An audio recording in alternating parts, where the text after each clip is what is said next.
Okay, we're good. Alright. Alright. I'm gonna start in 3 seconds. Here we go. Alright, 3, 2, 1. Ladies and gentlemen, boys and girls, we are back. Ladies and gentlemen, welcome to the first episode of the Manny and Brian Wrestling Podcast, your true wrestling podcast for all wrestling-based things. I'm your host, Brian, aka B Nation Gaming, now known as Brian. I'm here with my best friend who loves wrestling just as much as me. That is Manny Kingdom Goat. Say hello to the people. Alright. Yeah, man, we're going to get to that in a second, but I just want to explain what's going to be going forward with us two doing our first podcast. Now, we've wanted to do this for years. You know, I've planned this out for years. When we were smaller kids and we were just trying things out, we were like, we want to do a podcast together. We want to do a podcast together to talk about wrestling, anything wrestling-based. We want to do that, but the timing just wasn't right. I was in a weird state, IRL. I couldn't quite stream as much as I used to, and I didn't have the time. And I wanted to hop back in, say, later in the year, maybe SummerSlam or something. But when I heard WrestleMania was coming around and Manny was finally open, he didn't have much on his schedule, I was like, this is the perfect time to start it up. So this is the launch episode, the first episode, and this is how it's going to work. And before we speak our mind and we talk about Raw, this is how it's going to work. So here's the scheduling. Monday night is always Monday Night Raw, and Raw has gotten really good. If you guys have been watching WWE, Raw has gotten exponentially fantastic, so I would recommend watching Raw a lot lately, even though it's like 3 hours long. It's brilliant. It's really good TV. So we do Raw, and then the next day, Tuesday, aka today, we will review Raw, we will talk about Raw in depth, and then we'll go preview NXT tonight, which, yes, I am officially adding NXT to the schedule. I think NXT has earned its trust. I think it's earned itself. It has great television compared to many months ago. Trick and Mello is one of my favorite blood feuds right now on the brand. I think it's well deserved that NXT deserves a spot in our wrestling conversation. You should not forget about NXT. Even though it's in a really small arena, you should not forget about NXT because they really work their butt off. They really try their best to give you a best product. So definitely watch out for NXT. So NXT will definitely be on the pod. Wednesday, it's obvious. It's Dynamite. So with Dynamite, my plan is to obviously talk about it either on a Thursday or a Friday. But that can vary because Dynamite happens on a Wednesday, and depending on how we feel, because we usually talk about it when we're on the phone after it goes off the air, maybe potentially in the future we do, it's like 2.5 hours, it's not too long. We might be able to squeeze in a live reaction for like maybe like 30 to an hour, maybe, depending on how we feel. But if it's not too late, maybe we'll squeeze in a live reaction for Dynamite. We'll hop on after the show and we'll talk about live reactions of Dynamite. So keep that in mind. We'll see how that works out, and we'll work with it as we go along. We'll work on that. Thursday is going to be our break day, unless predictions or something comes up. So if we want to do predictions on Thursday, we could put it to Thursday, or we could move it to Friday and integrate SmackDown on Friday and any other show that's going on that weekend, because there's always weekend shows. So if it's WrestleMania week, if it's SummerSlam, if it's a pay-per-view, if it's Sunday for AEW, whatever the case is, we'll talk about it then. And if anything, and this is only a last-minute thing, if we need to stretch it out to Saturday, we could stretch it out to Saturday if needed. But the day that I don't want to go on is Sunday itself, because Sunday is preparation for pay-per-view day or for just rest. And Saturday, but it's like I said, Saturday is only needed if we're behind. If we're behind on scheduling, we'll move it to Saturday. We'll do a Saturday show.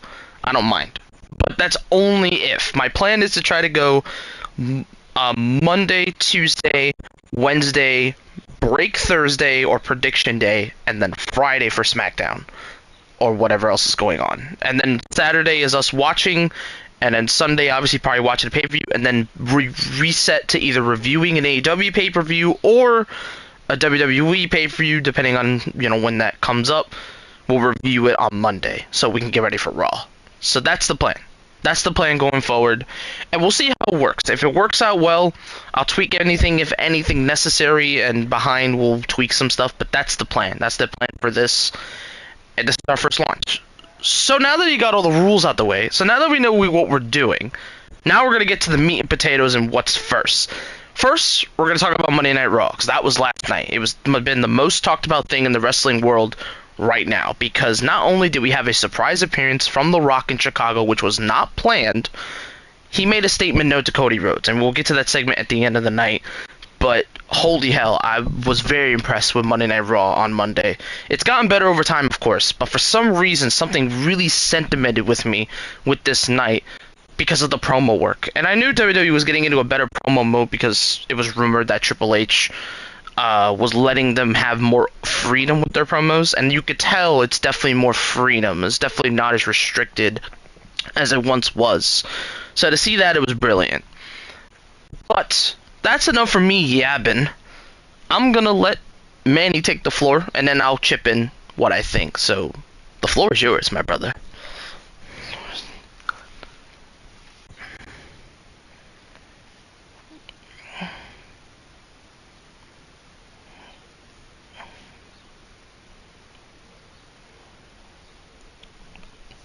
No argument there.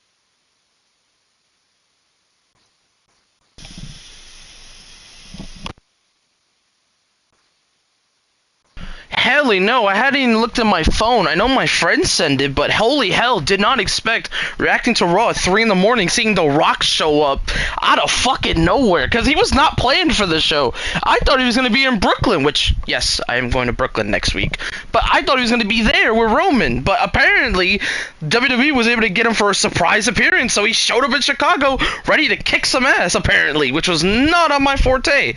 Did not expect that. I'm going to be honest with you. Not at all.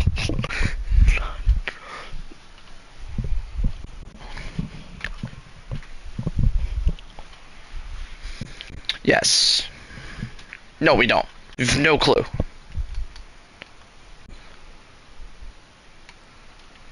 Okay. Mm-hmm. What did he read? What did he read? Tonight, I will make you believe. Oh shit, that's what you read? That's what it said. That's what it said? Yep. Well, I didn't expect that answer, but... We'll see what happens later. Yeah, when we get to it, yeah. Uh-huh. It fights Ivy Nile in a solid match. Nothing crazy. Yeah, it was nothing crazy. Wait. There's like an audio. It's, like I hear echo. Oh, it's probably 'cause my audio's off. Hold on. Sorry about that. Audio issues. I apologize. We're good now, though. Go ahead.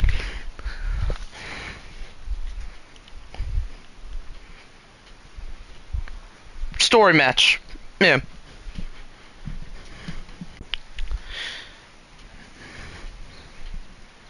Mm-hmm. Yeah. Yeah, she's had enough of losing. Yeah. Yeah, she's had enough of losing. You see the success that Johnny and Ciampa are finally having, even though it took them a while to get where they need to be now, which is WrestleMania bound. But they're going there, and it's actually funny because Ciampa and Johnny had a little segment with the New Day, joking around, at each other like, oh, what was your path to WrestleMania? Oh, we've been to WrestleMania. Oh, I've never been to WrestleMania. Oh, but what have you guys won? 0. So it was like a kind of cool back and forth between the two, kind of bantering on as they, put their spot. Their friendly competition, bantering back and forth for their spot at WrestleMania, of course, so they had some tag team stuff with Awesome Truth on commentary. But obviously that match did not finish, and I will explain soon enough how that happened. But they're starting to become one, yeah. Him and Finn have a plan, yeah. Yeah, they have a plan to execute, they gotta do something. And at first I'm like, okay, so there's either two things. Unfortunately, which, as I expected, JD did lose to Ricochet, which I thought there was going to be a segment where he walked back to that locker room and Damian Priest was about to probably punch him in the face. But that didn't happen, because right after as the match was going on, out comes the Judgment Day, and they take out all the teams. All the teams that stepped up. Awesome Truth, DIY, and New Day all got dropped by the Judgment Day, and it was planned later in the night for my show in Brooklyn, which, yes, I am going to Brooklyn for the show. It's a 6-man tag, so that's going to be fun. Wild tag team chaoticness as all of the Judgment Day take on New Day, DIY. Yeah, that's going to be something. So, note to self.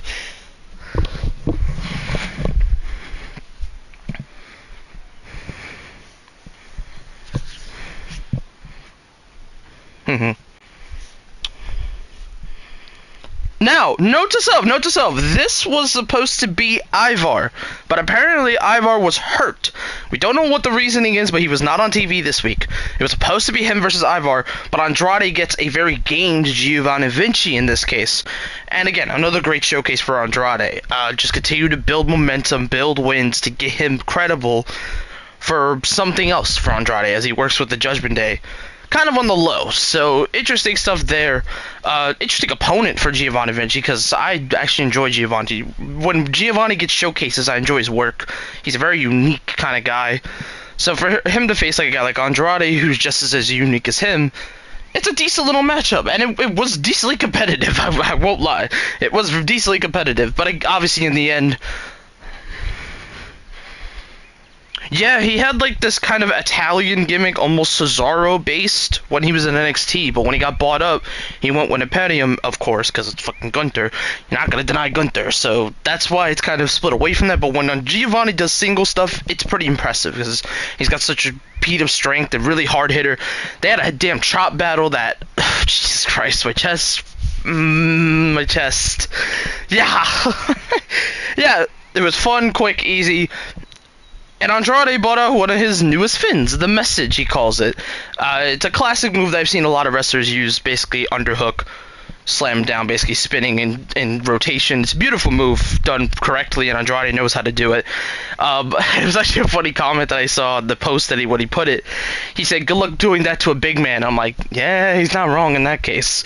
But again, I think this is kind of like a Gunther situation where, yes, that's his finisher, but he still can win matches with the hammerlock, his traditional hammerlock DDT that we all know him for. I don't think it's going away. I think he's pulling a Gunther where if he needs the hammerlock, he'll pull the hammerlock out and get a win. If he doesn't really need it, he'll just use this and just destroy people with that, which is still a brilliant move. So it's kind of that situation how I see it, which is fine by me because, again, Andrade is trying to right his wrongs and show that he can be something in WWE. That's why he went to WWE in the first place, to right some wrongs. And a lot of the things that he's kind of playing off is some really cool callbacks, like, you know, the Message. You know what his song in AEW was? Kill the Messenger. So it's kind of just like little shots at his run, but adding to it as he comes back. It's such an interesting thing with Andrade, especially since on Monday Night Raw. It's going to be interesting to see what his path holds.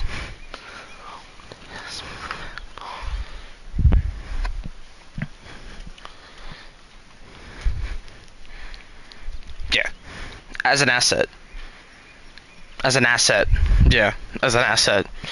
In addition, that Dom and the rest can improve, because Dom was the one that first saw Andrade when he first walked on to Raw. Those two had a conversation. Dom said, "I have no ill will towards you. Like, I actually respect the hell out of you, actually. So I want to bring you in." And then Rhea's like, "No, I trust Dom. Like, I trust him." So we'll see what happens there, but it's definitely going to be interesting. We'll see what other matches they have planned for Andrade as he starts to get better and better competition.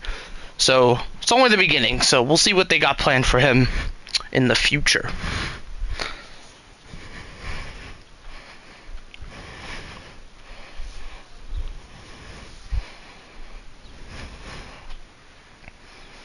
True.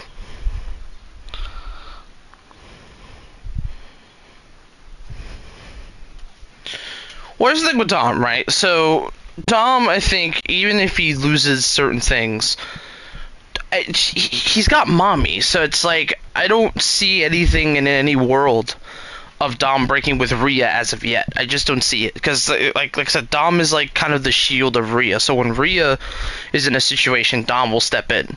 Or if Rhea, you know, tries to help Dom, Rhea will step in. So it's like, I don't really see Dom and Rhea having any ill will towards each other. If anything, Dom will probably just be a shield compared to JD, because JD is definitely more of a shield because he takes the most losses in the Judgment Day out of all of them. But his situation is more of he gets so close and then he falls short. Like, it's not even a thing of like he gets blown out, except for the gauntlet. But other than that, like, he gets so close in these very good matches with guys like Ricochet and smaller guys. He just can't get it quite done. And it's such a weird thing, because you would think JD would get the win, but every other time something goes wrong, and he can't get the win. With Dom's case, no, he can win a match. Dom has been able to win a match when he needs to. And sure, yeah, he has been winning his recently, but again, he was taking on some really tough competition, so it's not easy for Dom. But also, note to self, Mans flew out without Rhea's man, because Rhea even said, just call me next time. Flies out to SmackDown to cost his father, by the other way, to Santos. And now him and Santos have a relationship. So, also keep that in mind. So if Dom gets dropped, which, again, I just don't see it because him and Mommy are way too close. But if that ever does get to that point where it gets so heated, Dom is out of the Judgment Day. Well, you got Santos ready in the waiting, like, come with, I will guide you. Come with, I have spots. Come with. Legado del Fantasma has spots, and you just grab Dom as this kind of almost big name. Just grab him in, and now Santos has a nice little group together with Elektra Lopez, which is probably going to compete at some point, you know. So, yeah, so we'll see where that goes as well. Because, again, Ray doesn't have any plans for Mania yet. Santos doesn't have any plans for Mania yet. So, again, there's a lot of pieces to find out what happens next. But, again, it is something to keep in mind as we go along, for sure. Definitely in that case.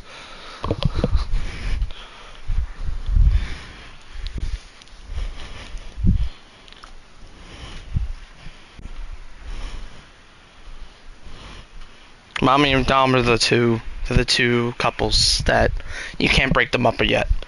It has to be something so serious that Dom is screwed. But for right now, Dom is, I'd say, pretty safe. I'd say he's pretty safe. But again, we will see.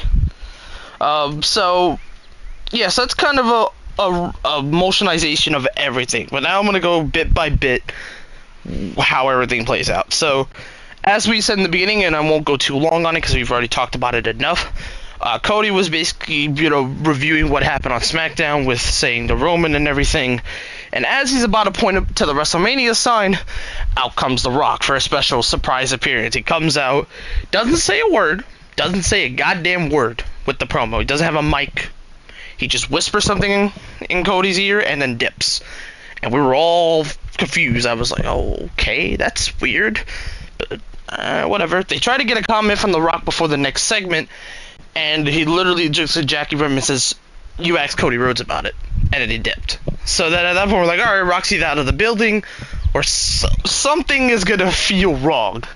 Something feels like something's about to happen. So that's besides the point. So that happens, and then we move on. Then we had JD versus Ricochet. Again, very competitive match, very fun. Ricochet is just built different. I really don't know. I've already said enough about Ricochet and the return rise of Ricochet since Triple H has taken him over, since getting him away from Vince's hands. But Ricochet's been so good, even in the bad times. He's just so good. Ricochet's too good. So to see him back on Raw and kind of healthy and now kind of thriving once again, it's always a nice touch. But yeah, him and JD had some great confrontation back and forth, some crazy moves left and right, because Ricochet is just he's literally like a stuntman out of a movie almost. It's crazy how awesome Ricochet is. And I've even had the honor to see him in person, and I could say, with scouting out, no, Ricochet's brilliant. Ricochet is fantastic. So him and JD had a really good starter match to start the night. It was competitive, it was back and forth. And Ricochet did pick up the win. Big win for Ricochet to continue to build his ladder, potentially going back after the IC title in the future. So keep that in mind for sure. Then...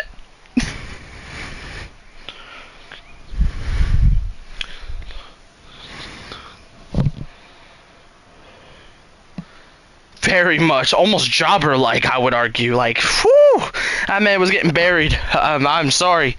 But now Triple H has finally gotten him back to where he needs to be, which is winning.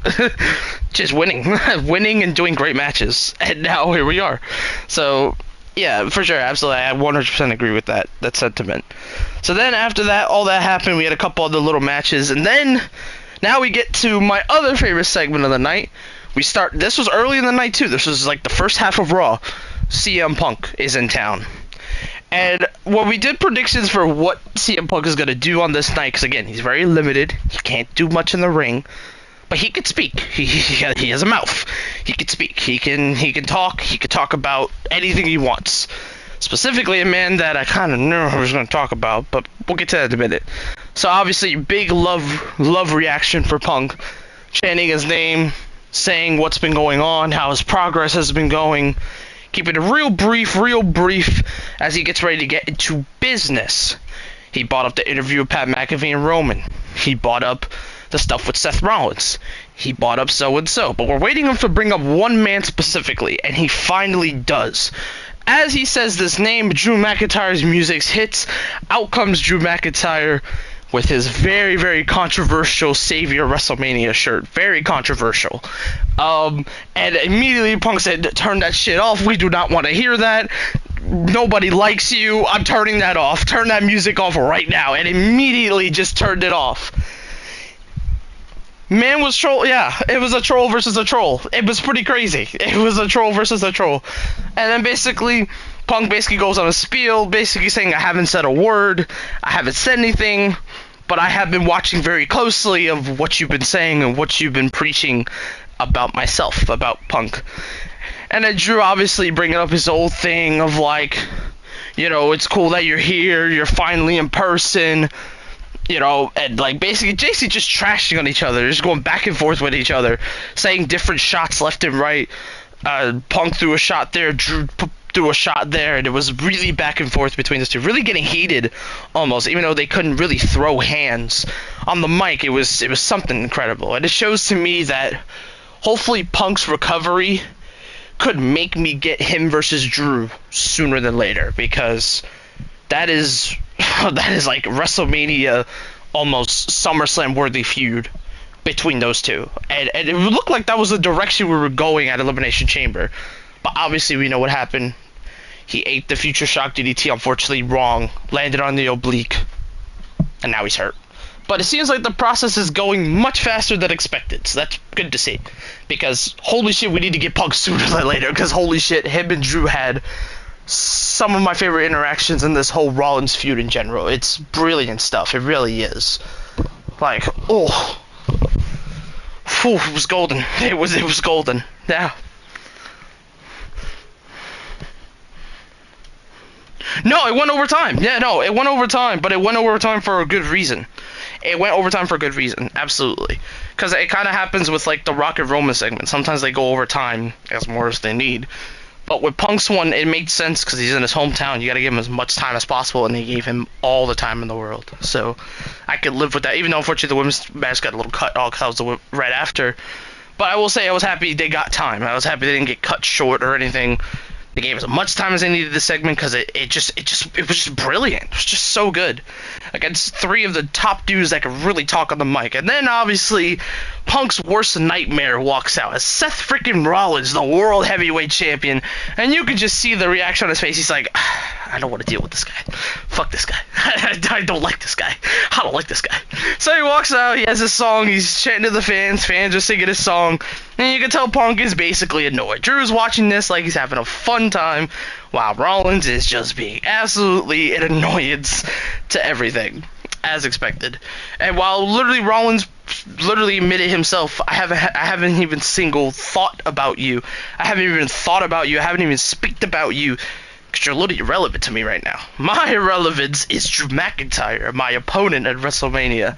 And then all three of them just go back and forth. They even did a funny joke where they're like, so what do you want CM Punk to do at WrestleMania? You want to be a referee? Sir, that other hand, that's your counting hand. He counts with the left as he lays down, saying, no, I could count, but even Punk admits, I don't think I could be a really fair ref, because I hate both these dipshits, and I was dying laughing when he said that, because it's true. I don't think Punk would be a fair ref, because he hates both of those guys. So someone goes down swinging. So I found that hilarious. And then the suggestion was put up, as I kind of predicted in this, a commentator. A commentator was brought up a lot in this. And I was like, this is probably going to be the way to go. Because Punk is, like I said, I've always really liked Punk on commentary. I thought he's really smart with his words. And I'm very intrigued to see how he's going to sound with, like, Michael Cole or Graves or Pat McAfee, whoever's on the commentary, for this match, for night 2. So, to have Punk in any way, I think commentary was probably the move, other than him being hosting, was probably the move. Yeah, it was probably the move. Because you can't do referee, his arm's hurt, can't do that. Can't do hosting, because maybe they have a different host in mind, potentially, so, you know. And then, commentary was the best thing at this point, because, again, he did it in AEW where if he was hurt, or he had a feud coming up, he would do commentary, and he would talk about why this is so brilliant. Like, he would talk about, oh, this is why Bryan Danielson is such a brilliant wrestler, or this is why Jon Moxley is incredible in the ring. Like, that's how Punk was, and I really enjoy his commentary, because he's really truthful, and he also knows what he's saying. So, to have that at WrestleMania while the world title match, as he probably shits on both of them, but also says what's good and bad about it, that's going to be really fun, I'm going to be honest with you. So, commentary was probably the right choice. So, when they announced that, I was like, okay, that's cool. I'm fine with that. But then once Punk leaves and says, I've done everything I can, I'm out. This is between you two. I'm out. And as he leaves, Drew literally again, just keeps talking shit to Punk, even though Punk can't do a single thing right now at this moment. Just starts talking shit, but he got a little overzealous because Seth Rollins hit him with a super kick and a stomp, as Rollins was officially cleared to do in-ring action, as he hit Drew with a curb stomp and said, basically, that's who you have to watch out for. So Drew lost his eye just a little bit because now he knows Punk is on commentary. Interesting.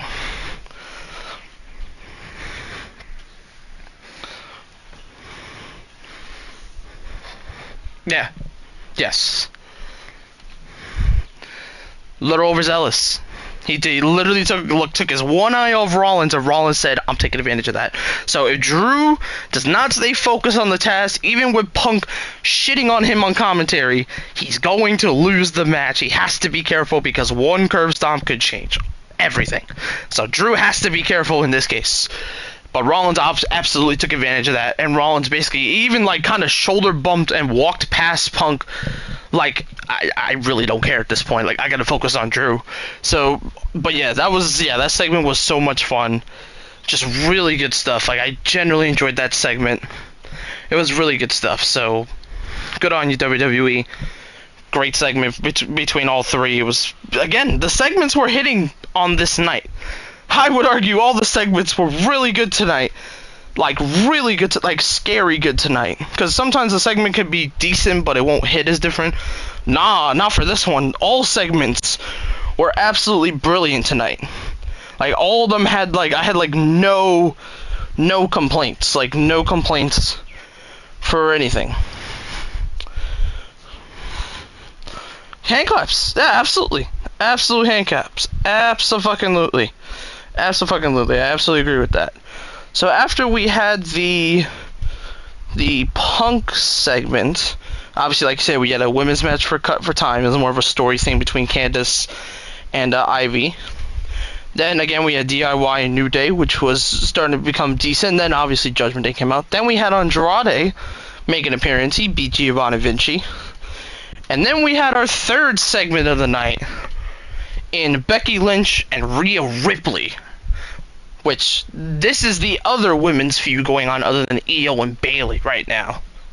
So now obviously this one didn't get as much attention as the Io and Bayley stuff because, again, there's been a lot of stuff on Raw going on, so it hasn't got as much attention. But when it gets attention, it's good television. And this was probably the best segment these two have had since, I would say, the press conference. It was really good stuff. Like, it was really good stuff. They went jab for jab, and then Rhea kind of went to that dark place and talked about family, and then Becky said, fuck that, all hands are off, and they just started throwing. And Dom probably got the craziest punch in that segment. He got rocked bad. Big punch from Becky. It was brilliant stuff. And they just basically went at it. They basically beat the hell out of each other. It was a war between each other. And this is what the feud needed, because it was already good enough on paper. Becky Lynch and Rhea Ripley at WrestleMania. That's one of Rhea's bigger tests than, say, Charlotte Flair, let's say.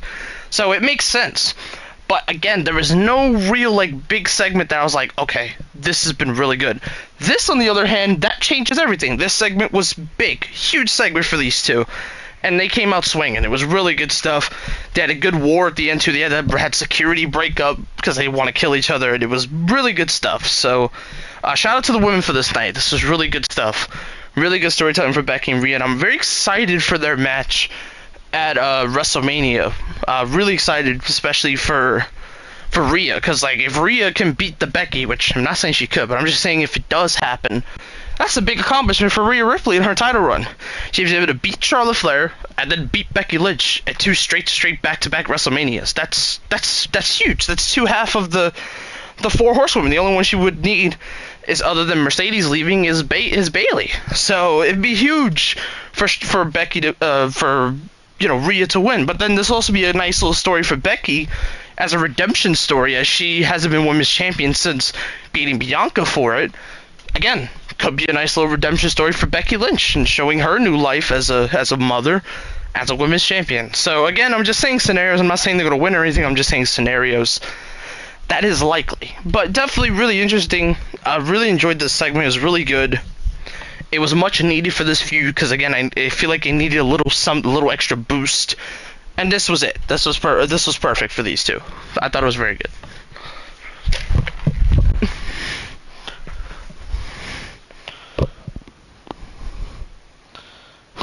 So,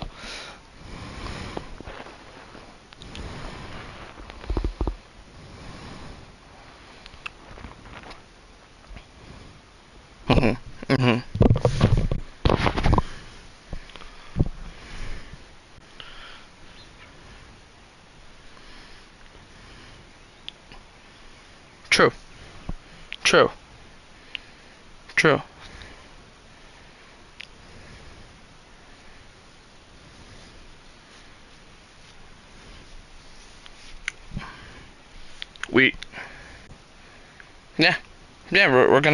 We're gonna figure that out. That's for sure. We are going to figure that out. Absolutely. Okay.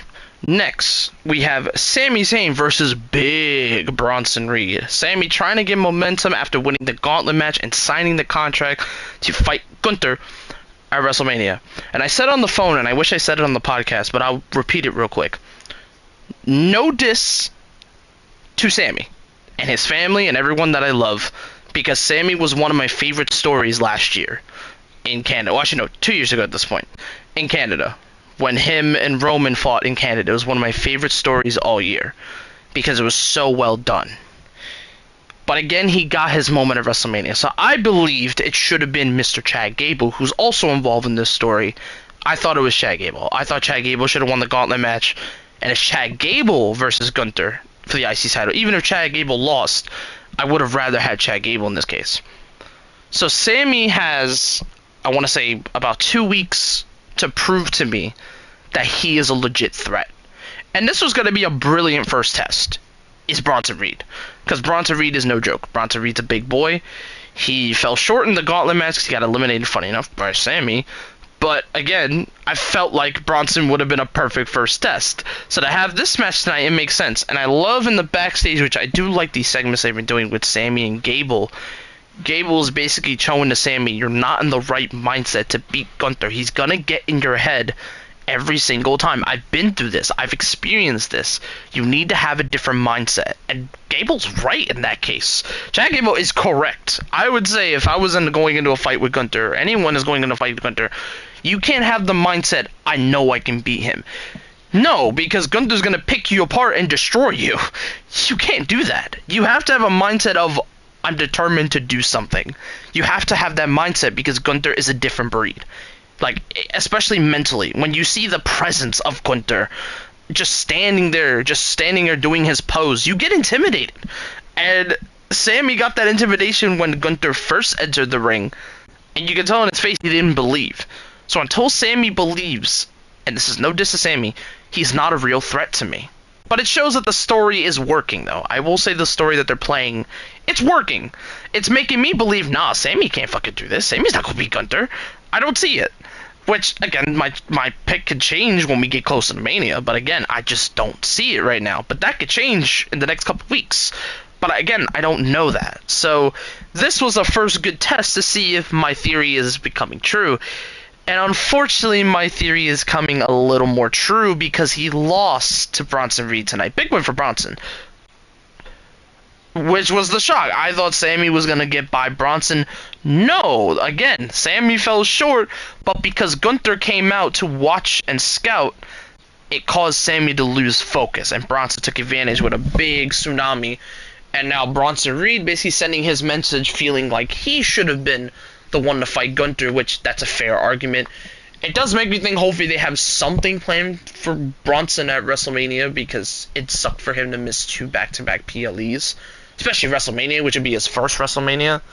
I'm hoping this big meat match that Bronson is proposing does become true, because I think that'd be a fun, like, night 1 match with some of the bigger dudes in WWE just beating the fuck out of each other with Bronson in the middle.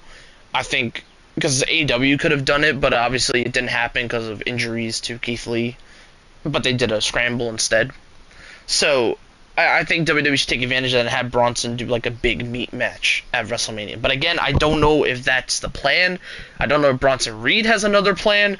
I don't know, but I want Bronson Reed on WrestleMania. It'd be a travesty for him not to be on WrestleMania after missing Australia. But the difference with him missing Australia was he became a father. So I respected it a lot more finding that out. Yeah, finding him out missing his home show, even though he wanted to be there, was family. So I get where that comes from. But again, it'd be a travesty not to have him on back-to-back shows and let him miss WrestleMania. Yeah, seriously, miss 2 PLEs and then you miss WrestleMania? Like, that's a travesty. It's an absolute travesty. So hopefully they have something for Bronson, and this win, certifies Bronson's got something planned. Hopefully Triple H has something for Bronson. But the match stuff was still good. Like I said, the match stuff was super competitive. Sammy had a lot of hope spots, really close. But again, Gunther came outside in his head and cost him the loss. So now Sammy now has this kind of doubt feeling of like, damn, maybe I can't beat Gunther after losing to Bronson. But then Chad gives an idea. Chad says you need a different mindset. You need a different personality. You need a different kind of mindset going into a match with Gunther. And he said it himself. I'm willing to put my power and my mindset to help you. And Sammy says, you know what? Desperate times call for desperate measures. I'm in. So Chad Gable is going to help Sammy hopefully find the mindset that Sammy needs to beat Gunther. And we'll see if that equates to wins in the next week or two. Because we're getting close to WrestleMania. So Sammy needs some momentum. So we'll probably see some segments next week of Gable showing Sammy the mindset as they try to figure out or try to get Sammy in the mindset of I can beat Gunther. Because right now he is not believable. Which, again, it's showing the story is correct. But again, it's showing that Sammy does not look like a threat at all. And maybe Chad Gable can get him to that. But again, I don't know. So, but big win for Bronson. Super happy for him. And again, kind of... I would assume so, especially if they have something for him planned at WrestleMania. I absolutely think Chad Gable should be in the running. Absolutely. I 100% agree with that. And Bronson, yeah, and Bronson, of course. But especially for Chad, and especially for Bronson, I think, for sure. So then before the actual main event, even though the main event was a segment, this is the last match. Jey Uso versus Shinsuke Nakamura. Now, these two obviously have gone back and forth for a decent while now, but it's been a while since these two have fought. And basically Shinsuke saying, I'm going to turn Jey Uso's WrestleMania plans into a nightmare, while Jey basically is focused on Shinsuke basically saying, you want to get it, Uso? You want to get with me, Uso? And they, go back and forth. And then Jimmy shows his presence while Jey's getting ready, and Solo shows his presence as well. So it shows those two are in the building tonight. And then as Jey's about to go out there and make his entrance with his peoples, Seth says, I think I got a bad feeling about what's about to happen. And oh boy, was Seth Rollins correct. But basically said there's a bad feeling. So Jay said, go get that win. I'll watch out for you, but go get that win. And Jay's like, yeet, I'm about to go get that win. So match itself, a classic Jey Uso versus Shinsuke Nakamura match. Competitive, striking, but also just showing the love of how over Jey Uso is, because Jey was mad over. So it was good stuff. And it looked like while in the minutes of the match, while Jey looked like he was about to lose, and it looked like he got it in the bag, ready to win, out comes Jimmy Uso. Out comes Solo from the crowd. Things are about to go left real quick. However, Cody Rhodes and Seth Rollins were ready in advance, and they basically took Jay and Solo out of the way. Rollins took out Solo, and then Cody took Jimmy towards the back to beat up on Jimmy more. And then while the distraction happens, Jey Uso hits a super kick, hits the splash, and hits the spear.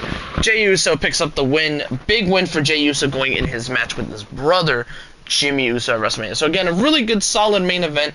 These two always have good matches, and this was another good one. Good win for Jay. Good momentum for Jay. But then this is where the true main event goes down. As the final segment of the night, there's brawling backstage. Seth is basically taking over Solo, but now we focus on Cody. Cody's beating the hell out of Jimmy. They're all over the arena beating the hell out of each other. And then Jimmy gets taken out. And then out of nowhere, the final boss, The Rock, comes out and beats the hell out of Cody Rhodes from the back of the head. And also has that damn weight belt that he had on the concert. So as it's going on, Rock beats him through the whole fucking arena. Trash cans, fucking weapons just tossing everywhere. It is chaos backstage. And then they head to the outside. This is where the final boss truly started to really resonate with me as like, oh my god, this dude is a threat. He basically takes him near his bus, his Lex Express tour bus that he always comes in. It's wrapped in like his newest sponsor or whatever, and he throws him into the bus. Then he puts him on the side of the ledge. It looks like a very scary long fall. And literally says, this is what happens when you mess with the final boss. And just blooding the hell out of Cody. And literally pointing at the camera with his mother probably watching. They couldn't have come to this, Mama Rhodes. It didn't have to come to this. It didn't have to come to the final boss kicking your son's ass. And oh my god, it was some of the most savage shit I've seen The Rock do in literal years. It's ridiculous. And then he threw him into the bus again. And then after that, before leaving him in a pool of his blood, he literally looks at the camera and looks at Mama Rose and the rest of the Rhodes family and says, this is what happens. And they had to censor it because it was a curse word. This is what happens when you fuck with the final boss. And fucked up Cody right after that. Left Cody in a pool of his own blood with the weight belt. And there was even blood on the weight belt, just as he predicted that he's going to do at WrestleMania. Holy shit, what a fucking final segment. One of the best endings to Raw in fucking years. Holy shit. What the fuck? This is the first true criticality The Rock has had in this whole feud, except for the slap. So to see The Rock actually get physical was fucking crazy. Like, holy hell, he beat the fuck out of Cody Rhodes. So again, now I ask, how do you respond, Cody? How do you respond? How do you, Rollins, respond next week when The Rock, and confirmed last night, Roman Reigns, is in your brand, is on your roster? How do you respond in the final face-off of one of the greatest tag team matches in WrestleMania history? How do you respond? Because you just got put in your own pool of blood. You just got put in your pool of blood, my brother. You got fucked up. You got packed up, as people say. You got packed up, my brother. You gotta answer. You have to answer. Now.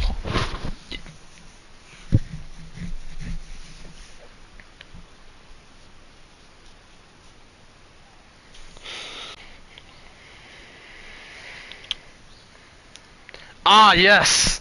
Hard times. You're gonna learn about hard times. You're gonna learn about hard times, yep. Yep, classic old school hard times line. And you're gonna learn hard times from a Johnson. Not a Rhodes, a Johnson. A Rocky Johnson. That's what you're gonna learn about hard times. Insane. Absolutely incredible segment. Oh. embrace the hate. I think this guy, which by the way, I recommend seeing this guy's content. Kick It In with Ross. Him and Dub did the reaction last night. It was incredible. It was a great reaction. But what I'm saying is, his words are correct. Embrace the hate. You gotta embrace the hate at this point. If he packs you up so bad, you gotta go to the bad side. You have to go to the dark side if you're gonna beat the final boss. You have to get dark. That's the only way this is gonna happen. Like, swear to God, this is the only way this is gonna happen. It's time to take the gloves off. It's time to stop being babying and try to answer. No. Monday, when those two have their face-to-face, because The Rock and Roman are going to be there, I better see a goddamn brawl with all four of them beating the shit out of each other. Like, I hope to see that. Oh, almost forgotten that middle brawl with Jay in the ring. Drew McIntyre did come out and beat the hell out of Seth Rollins, so payback. So there's that. So that was interesting. He hit him with a future shock on the floor, which looked fucking brutal. So that took out Seth for the rest. But yeah, no, but this is one of my favorite Raw endings in fucking hell years, man. And like I said, when I heard The Rock was coming back into wrestling, in some way, I was intrigued enough because The Rock hasn't done anything wrestling related in literal years. But the thing that sometimes people do when people come back to wrestling, sometimes they don't put their full forward. You know, they don't put their effort into it. But I thought The Rock was going to be a different story. A lot of people said, oh, he's just doing it for the money or whatever, which, yes, you are doing it for the money. You want to make money. But I feel like he was going to do it to really show the passion of wrestling and professional wrestling. And when he cut that promo, when he became the final boss in, Hollywood Rock, I knew he's bringing the passion back into wrestling. He's bringing everything. His team, Brian Quartz, which is his personal booker that he has that's working with WWE, his whole team, while had to pull a 180 to get The Rock heel, which was willing to do it, because he saw the reaction, he was like, I don't like this reaction. He's pulled a full 180, and it was the best decision they could have ever made, because this story has been my favorite story out of the whole WrestleMania build. Like, seriously, it's been a roller coaster, it's been wild, but it has been brilliant. Like, it's been brilliant. And while, yes, there's still some answers known, like, why did Cody move aside for Rock and yada, yada, yada, and there's still some question marks to that. They've really bounced back really quick, and now they have a really brilliant tag match story, and the main event even goes and involved in this, because Roman and Cody's the main event. So, you have that involved as well, because remember, if you guys don't know, for anyone that's listening that doesn't know, if The Rock and Roman win on night one for the tag match, it is Bloodline rules. And what is Bloodline rules? Anything goes. Anything goes. Interference is allowed. Bloodline has the advantage in that case. And Cody's going to have to figure a different way to potentially finish his story. That one word, finish his story. But yeah, but they've really built it up really well. I've really enjoyed what they've done. I got no complaints, especially since this is the best version of The Rock that I never got a chance to see in my childhood. Yes, I've gone back and watched many pay-per-views, many shows of seeing this Hollywood Rock, him versus Goldberg, him versus Hurricane, and great infamous stuff, but I never got a chance to see it on TV. And now he's brought that back now in even better fashion than I would argue years ago. Because Hollywood Rock is still incredibly funny, but this is the most vicious version of Rock I've seen in years. Like, he's really bringing out the heel side of him, the asshole side of him that I know The Rock is, a Hollywood star. And he's really brought it out. He's got the music, he's got the epic transition, which I do hope we get that theme at some point, because that theme is fucking money. That shit is money. But, yeah, like, I'm so happy. If I were to evaluate The Rock's return to wrestling, because sometimes return to wrestling can be soured or not as good. No, this is an A+, bro. This is an A fucking plus, bro. This is A double plus. Like, that's how good The Rock has returned back into wrestling for these past couple weeks. Like, it's been brilliant stuff. And the road to WrestleMania has been crazy. So, to say that The Rock saved WrestleMania, well, I can't really argue that because all parties have really made WrestleMania amazing. But to just have The Rock in presence every single week or so, except for 1 week, Holy shit, man. It's been a dream come true. Because some Hollywood guys only go for like maybe 2 weeks minimum, and then they go away for a couple months. But The Rock said, no, I'm coming back for the next couple weeks, the next couple shows. I'm selling out crowds. I'm selling out shows. Yeah, The Rock has had probably one of the greatest returns of wrestling in modern history. It's ridiculous. And all it took was one little story. That's it. It's crazy. So my claps go to The Rock. My claps goes to his booking team, Brian Schwartz and that team. They've nailed it, and I have no bad things to say about this epic return of Hollywood Rock. Like, I got nothing. I got no negatives. I'm happy with everything that has happened, and it's made WWE even more watchable, even though it was already watchable enough. You add The Rock in there that people love. Oh my God, and I'm gonna get a chance to see that in person. And that's the thing that makes me excited. I get to see The Rock and Roman in person, which, I've seen Roman in person, of course, but now I get a chance to see the final boss. Come on now. It's great. It's just great. So my claps go to WWE. The Rock's return has been an A+ and more. It's been so good.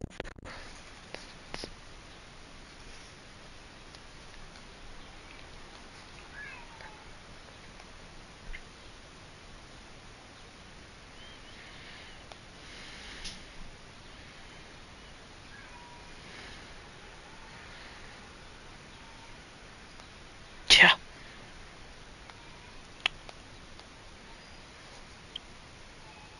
Yeah.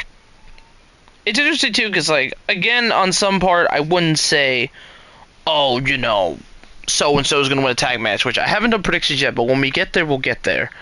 It is very likely that The Rock and Roman do win at WrestleMania, and Cody is mega screwed, where he has to defeat all of these names, and overcome it all. But again, Cody can make some phone calls. I mean, Cody's got friends. Cody's not alone in this. Like, he could pull an attitude and say, "Hey, yo, Stone Cold, come through. Come by. You want to have your face off with The Rock in 2024? Come through. You want if I can't get Rollins, what if I get, shit, what if he gets John Cena, let's say, because Cena is supposed to be free for WrestleMania. What if he gets Cena to help? Because him and Cena go back now, because they're now, really good close friends, because Cena gave kind of Cody a torch moment when he came back to WWE. Maybe get Cena. Just a thought. So you never know. Like, I expect that Bloodline Rules match, if Roman and Rock do win, to be probably the most overbooked mess, but in the best way possible. Like, that match is going to be wildly unpredictable and wildly all over the place. But I'm, like, here for it. Like, I'm hyped for it. I'm like, yes. 1,000 times yes. Give me all of the old tropes for this 40 years of WrestleMania celebration. Like, give it to me all. Give me what I want. Give me what I want. Give me what I goddamn want. Give me it. So it's literally been that mentality since they announced the tag match. And, yeah, it's just been absolutely insane. But yeah, that's Monday Night Raw, and shit, 10? I don't know what to say. 10? Yeah, no, 10. 10. That's really what I gotta say. It's a 10. That's really all I gotta say. It's a goddamn 10. It is a goddamn 10. Yeah. Yeah, no, one of the best Raws. People are saying it's one of the best Raws. I absolutely agree. I 100% agree. And yeah, but yeah, good job WWE, great work, and yeah, can't wait to see what happens next. Okay, now that's Raw side. I have one other news thing to talk about, and then we're gonna preview a show that I think I'm gonna make up for, because again, I got my sleep, so I think I'll make it to NXT. We could do NXT tonight if you want. So let's talk about NXT and what's going on there. But first, I have a little story in the middle that was confirmed last night by Fightful Select. If you know them, Sean Ross Sapp. I have their Patreon, the best $5 you could ever spend in wrestling.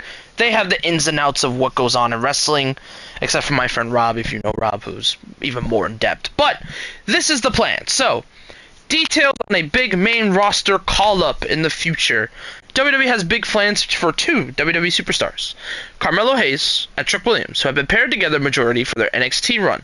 With Hayes recently turning on Trick after previously attacking him backstage, now the pair faces off at Stand and Deliver on WrestleMania weekend, which I will get to Stand and Deliver in a minute.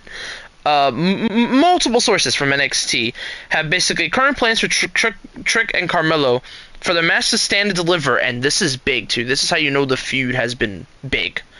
They're pushing it to be the main event of Stand and Deliver. That's huge. You know who was the last main event with brother versus brother? Johnny Gargano versus Tommaso Ciampa. That's how you know this is big. They want it to be the main event except for Ilya Dragunov and Tony D'Angelo.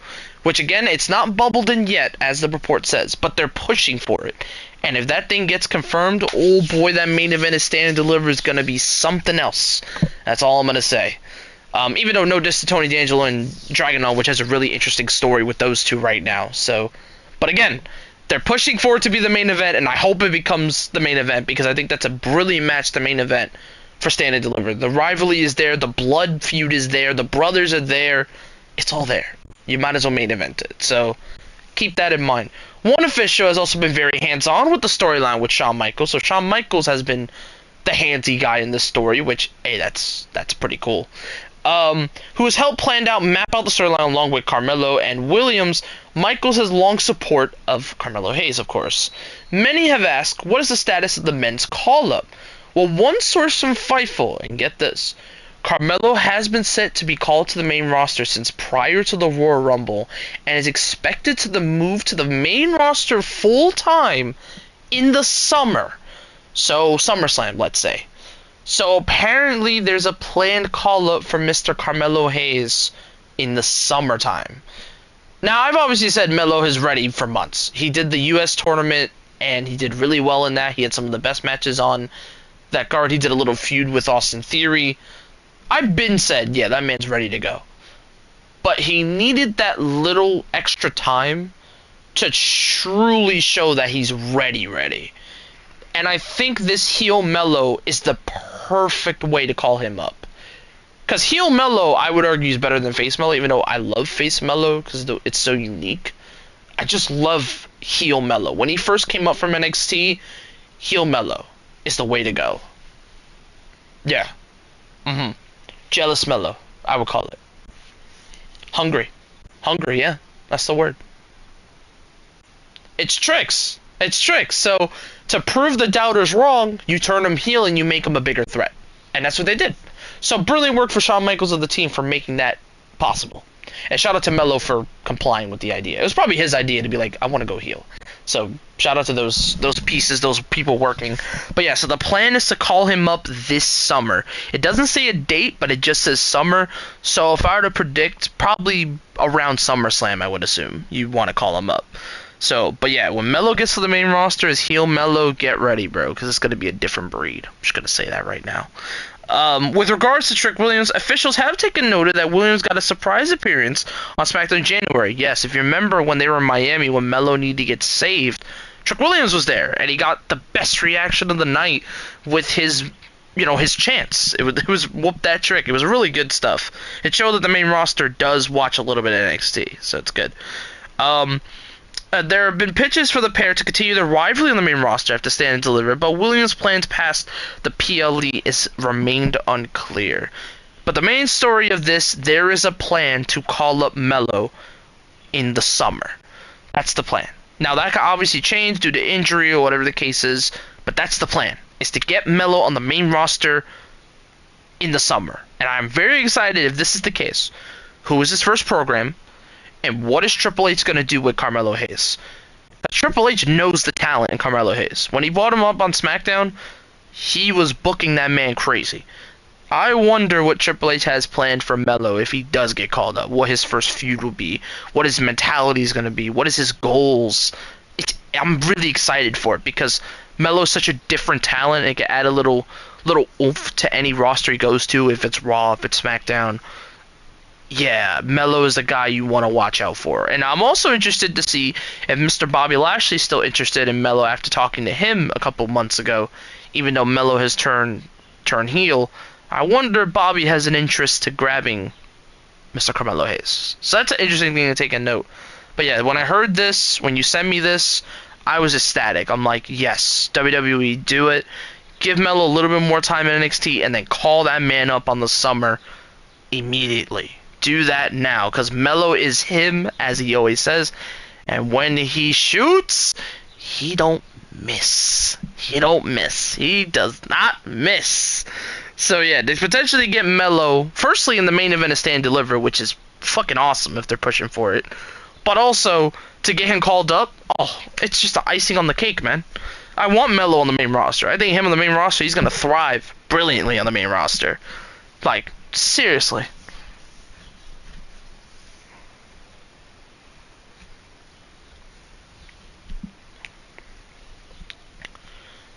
Yeah, the rumor was, it was like I said, it says in the report it was going to be this summer.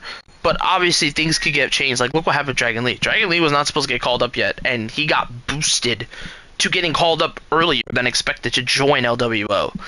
That, I could totally see Melo getting called up way earlier than we think, and doing something with someone on the main roster. So, definitely I would keep that in mind. But yeah, if this gets pushed to the main event, Stand and Deliver, you got no complaints from me. I'm just going to say it right now. You got no complaints from me. Like, you got no complaints from yours truly. Like, I'm going to be ecstatic for those two, the main event. Like, I'm going to be hyped for those two, the main event. For real. Whew, it's going to be something else. It is going to be something else. I absolutely agree. Alright, so now we're actually going to preview NXT itself. There is an NXT show tonight. This is the first final shows before Stand and Deliver. A few little go-homes before Stand and Deliver. And I won't lie, the card itself looks really good. And good storytelling, too. So, here's what are the matches on the docket, and then we'll do a predictions, and we'll talk other things. So one thing that was not in the list I sent you, they actually announced, I think, today, Lola Vice is doing an open challenge. We don't know who it is, but she's doing an open challenge, so Lola Vice is getting into the showcase, which she's been a very interesting project to watch, so just keep that in mind. Now the matches that have been confirmed. In a stipulation situation, we have the Wolf Dogs, the tag team champions of Braun Breaker, that dog, versus Woof Woof Woof Woof Woof Woof Woof Woof Woof. And then we also have Baron Corbin, Burn the Ships, my man, the man that's reformed himself. They're in action tonight against the rest of the members of Alpha Academy, which is Otis and Tozawa, which was very impressive in the tag team eliminator a couple weeks ago.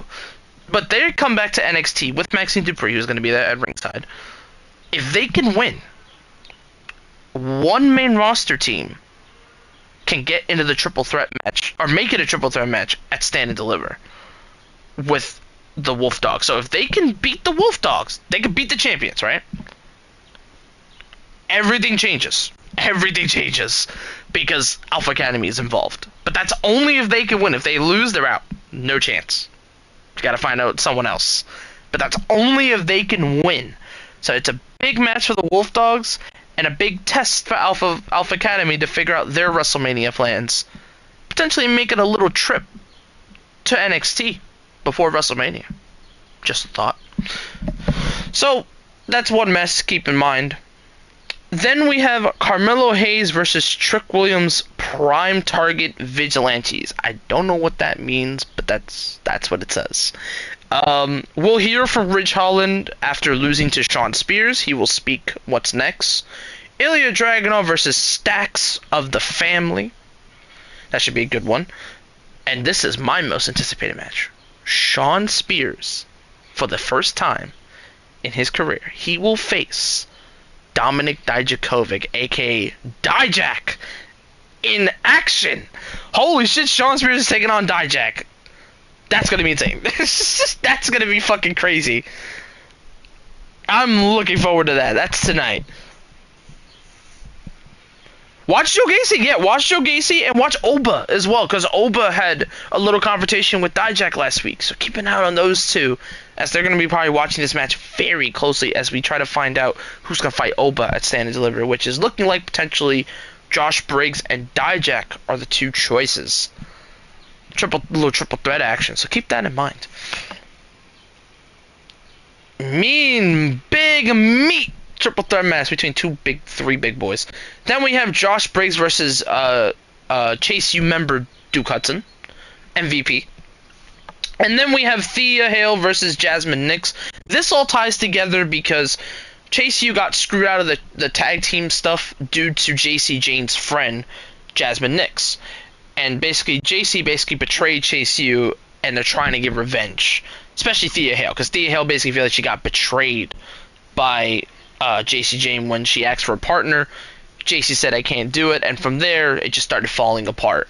Even though Chase U was bought back by JC after her calendars sold out in minutes, again, it was like kind of like almost like a dark kind of cloud almost between that. So, and that's why there's a little beef between all of them. And yeah, Duke Hudson basically getting Josh Briggs. Briggs trying to showcase his worth for the North American Championship against Oba. So that's why Duke Hudson's going to fight Josh Briggs. So, yeah, that's all the matches we have announced. And I guess real quick we can do a little predictions for each little thing and kind of play it out from there. So for the predictions I have, I'm going to run down it real quick. So I have, okay, so we got Wolf Dogs Alpha Academy. I'm going to go Wolf Dogs. Prime a target vigilante. I don't know what that is, so I'm just going to say IDK. I'm not sure.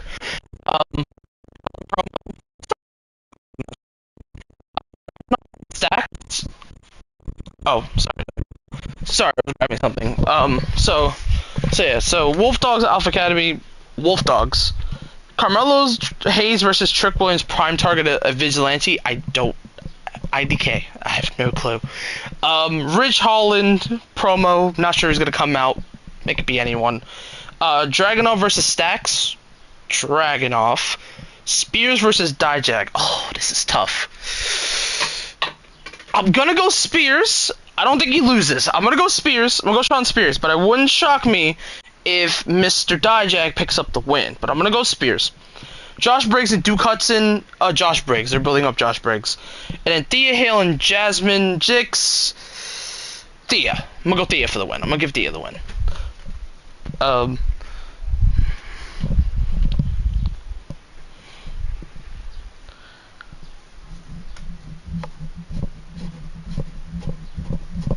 Potentially, I could see that. I could see that. All right, give me one moment.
I'm so sorry. I went to go grab something. I apologize. I went to go grab some food. So okay, so you pick Spears, right? So okay, so you have Wolf Dogs. I guess whoever Melo's gonna fight, because it says Vigilante, so I guess a Trick's choice. I guess I'm not sure. Dragunov and Stacks. I have Dragunov. I have Spears, but again, that could vary depending on what happens with Oba and Gacy. Depends. I have Josh Briggs winning against Duke Hudson, and then I have Thea Hale winning against Jasmine. And then any other match that gets, confirmed, we'll talk about it on the review. Either Wednesday, probably Wednesday, and then we'll preview Dynamite that day. So yeah, that's everything. I want to thank everyone for joining us for the first episode of the Brian and Manny Wrestling Podcast. Man, it felt good to get back. It felt good to talk about wrestling and enjoy. And you'll be seeing more of this for every time wrestling is on, that we can talk about it. And I guess for you New Japan people, we will include New Japan in between tournaments or between shows. We will talk about New Japan. Don't worry about it. We're not going to leave it behind. So don't worry about that. So yeah, that's everything. Thank you all for joining us for the first episode. And get ready for more, because there's more coming in the next couple days. So thank you all. Enjoy your day. Bye-bye.